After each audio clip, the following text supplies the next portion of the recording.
are called letters. It is a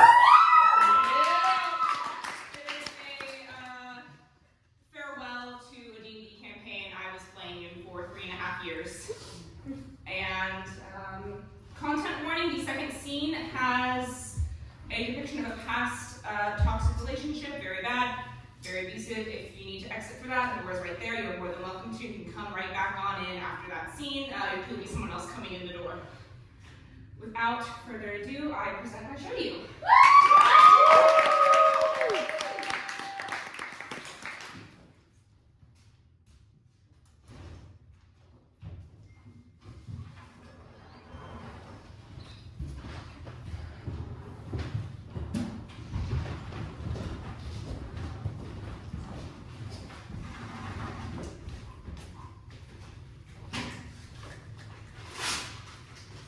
Sophia spends her days in her nights writing letters. She believes the living will need the words of the dead to move on.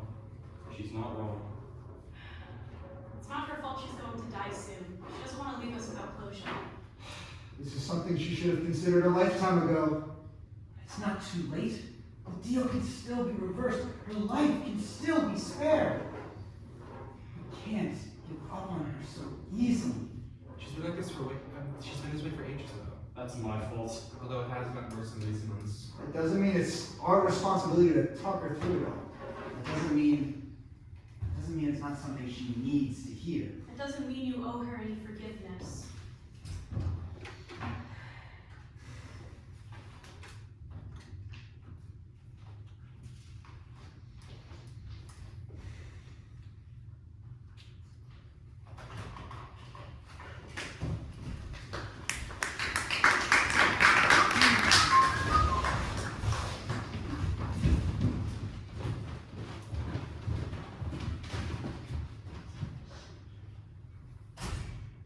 I know you're awake, Sophia. You're always like that when you're pretending to be asleep. You're dead, Conan. You haunted me after you were alive. We both know that just because someone is dead doesn't mean they're gone forever. I told you I love you for all time. I meant it.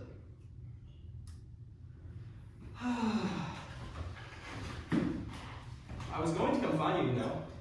I was going to make some grand gesture to erase what I had done. We were going to get to live the life we had always dreamed. Two of us, safe in the palace. We wouldn't need to worry about whispers anymore. Yeah, but that didn't happen. I was right. And the arms race started a fire that's still burning 100 years later. We were going to win the war. We had one shot. We all agreed the war should end. All we had to do was go forward with the plan. It is going to work. No matter how far I push, you'll come back when you see our goals align. That's when the fires came. And you were right. I ignored you and you were right. They poured over everything and everyone. And the smoke burned my lungs and the heat melted my armor into my skin. You were right. Fire burned, but it wasn't bright. The light of my life was gone in a mess of my own doing. I was left abandoned in the dark.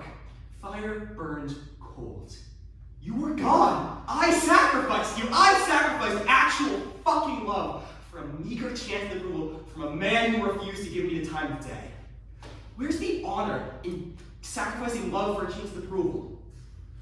Where's the honor in turning your back on the bigger picture? There is none. You taught me that. You didn't mean that, Sophie. Yes, I do.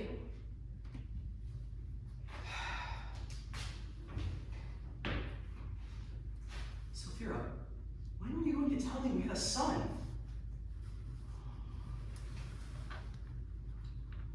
I wasn't. I missed out on being a family with him too, huh? You would have never been allowed to be his father, okay? And I'm gonna have to ask you to leave now. Sophia. I said leave! Get out, Cody! Get the fuck out of my apartment and get the fuck out of my mind!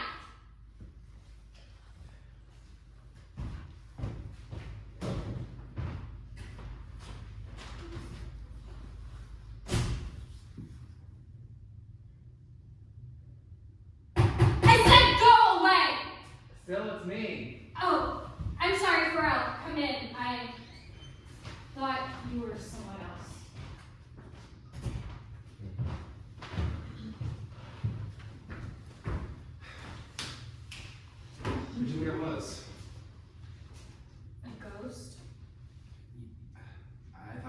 stopped seeing good and that you're getting better. Yeah. I thought so too. Anyway, what brings you here this late? Dickle poor me. No, I didn't find it. I came here to talk to you. Oh. Right. So I want you to do me a favor right now. I want you to take a look back in your life. Like, actually take a look. And just think back. Who was the one who was always there for you through thick or thin, through everything we went through together, through just all of the fucked up shit that's happened? Well, that's easy. You have. Exactly. So, that makes me wonder why you decided to just dump Gallon into my care for a century, and then come back waltzing into his life 100 years later when you don't even know what his favorite color is, yet you're demanding to be his mother. You know, he's my son just as much as he is yours. But the worst part is you abandoned us when we needed you. Not only he needed you, I needed you too. I know, and I'm sorry. I'm sorry that happened to you. I'm even more sorry that happened to Gallon. I'm trying to be more present. It's just that. Just what? Just what?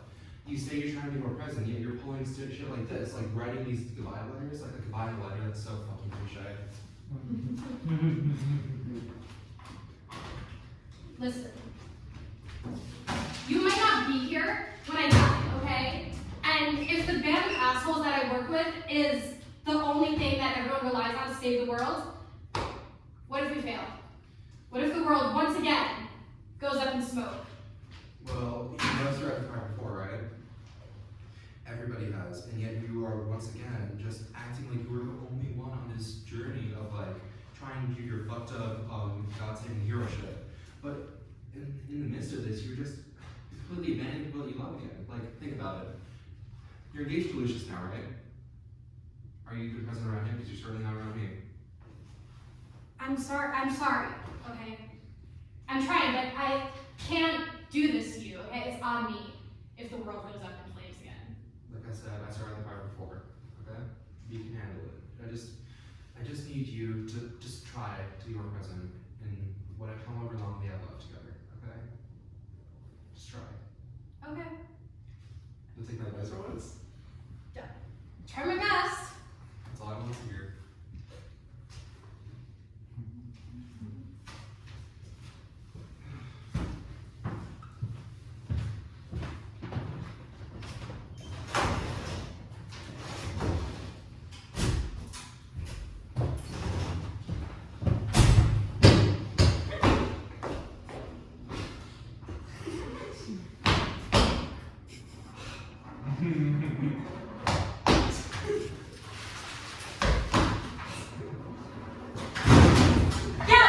You can't just sneak into people's apartments like that. Well, you can't just waltz back into people's lives either, but that's fine. Okay, you're right. I'm sorry. Stop. I need to know why you thought it was okay to come back after 100 years. My entire life, by the way, treating me like I was a child. Like you raised me as if you were ever there, so. Gallon, I did what was best for you, okay? He gave you a life that I never could, and I thought that I was helping. Well, let me spell something out. If you hadn't come back into my life without thinking, I would have been killed, brought back home, kidnapped, tortured twice, and then framed for murder. You think you did all that and arranged the kidnapping. Honestly, it didn't seem like that much of a stretch at the time. But here you are, doing fine, moving on as if none of it happened. You died and had to save me instead of you. Listen, I'm so grateful to be alive, following in my perpetual teenage angst for another couple of years. But seriously, I mean, how can I be grateful to you when you don't know the first thing about me? You don't know my favorite food, do you? What's your favorite? Look, it doesn't matter, Sophia. Listen, it doesn't matter at all because your actions have consequences. Your enemies found out you cared about me and used me to get to you, and that wouldn't have happened if you would just stayed out of my life in the first place. In trying to keep you out of it, I only got you further involved. That's what you did. I'm barely an adult. The last couple months have brought me a lifetime of freaking trauma and therapy. Gallon, listen, okay, your pain is valid and your healing is important. Can you please Your help is what got me in this position in the first place, okay? I don't need you as my mother. I don't want to know you as my mother. I don't want a relationship with you, so stop pursuing one with me. But you can pay for my expenses, therapy bills. Oh my God. I can do that. And if by some miracle you succeed in fighting that demon and save the day, get some therapy. God knows you need it. And if you have more kids, don't get them wrapped up in your trauma and shit, okay? Galen, I thank you. I'm really proud of you.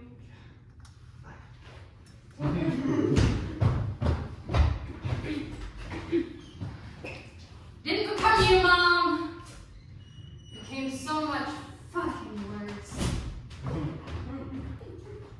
Sophia, you are not your mother, nor are you worse. Kira, how did A wizard arrives precisely when she is needed. Okay. What are you doing here? You want to talk to me too? Actually, yes.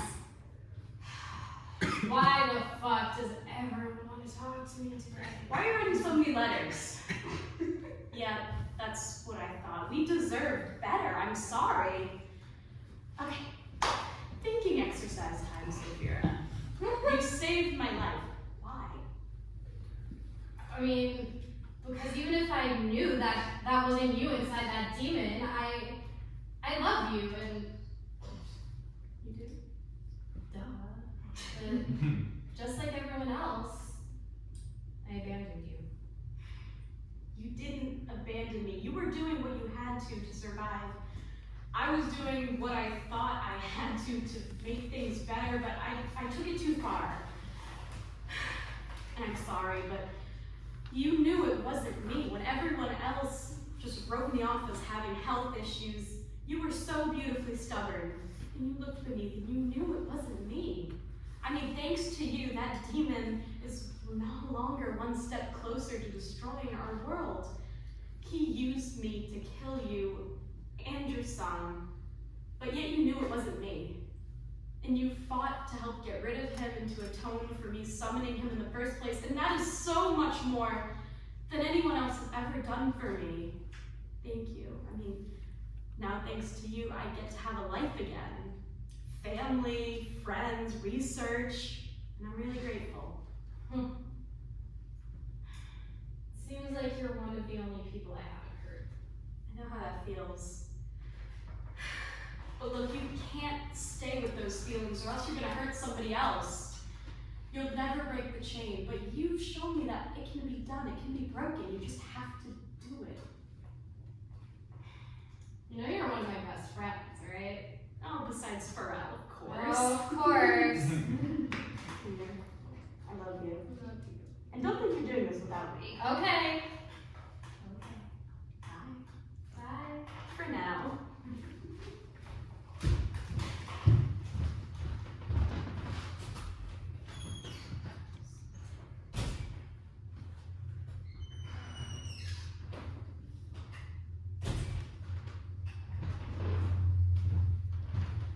Staying up late again? No, I was just practicing waking up at the same time as you again. You know, that's one of my favorite things. It's one of mine too. What's on your mind?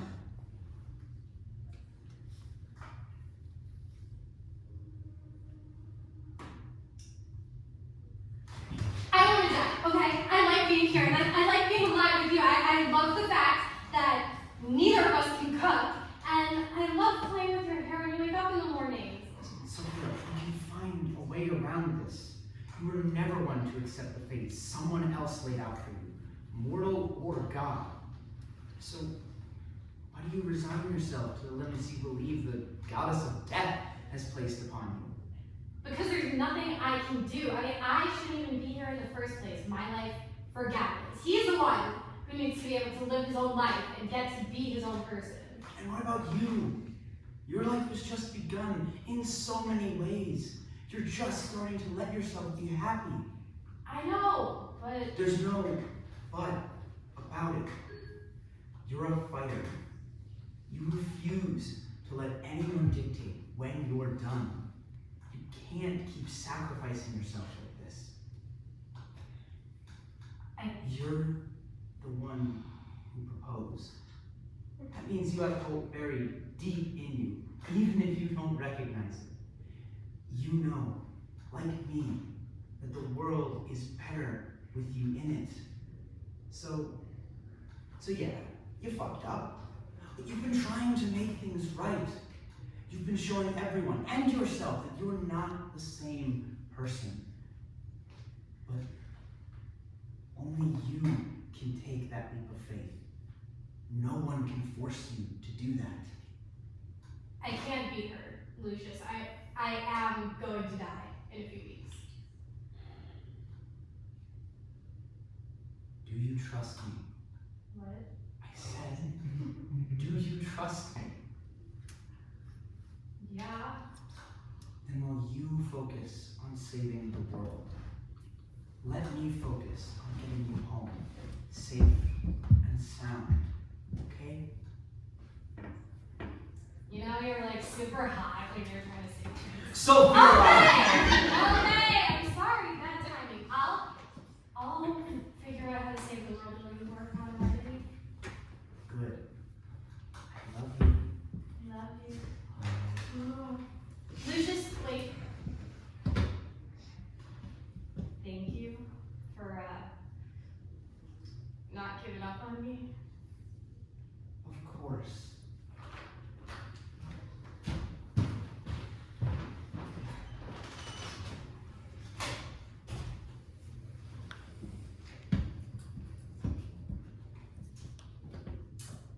The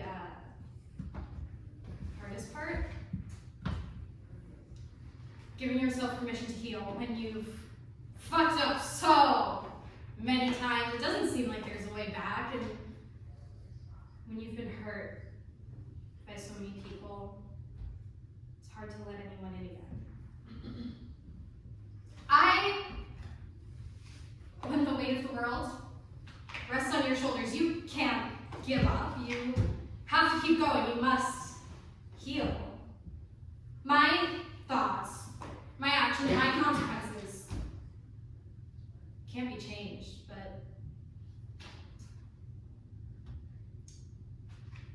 nobody leaves this earth without making it a little warmer for everyone else. So I have my duties, but that doesn't mean I have to give up and give in. I mean, yeah. I've been writing my goodbyes, but if I tear these up now, will I change my fate? Probably not. One day we'll all be dead, buried.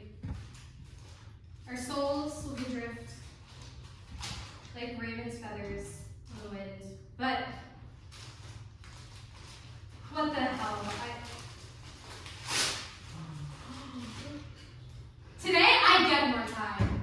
Not to survive, not to fight, but to live, to dream, to love. To face tomorrow with as much courage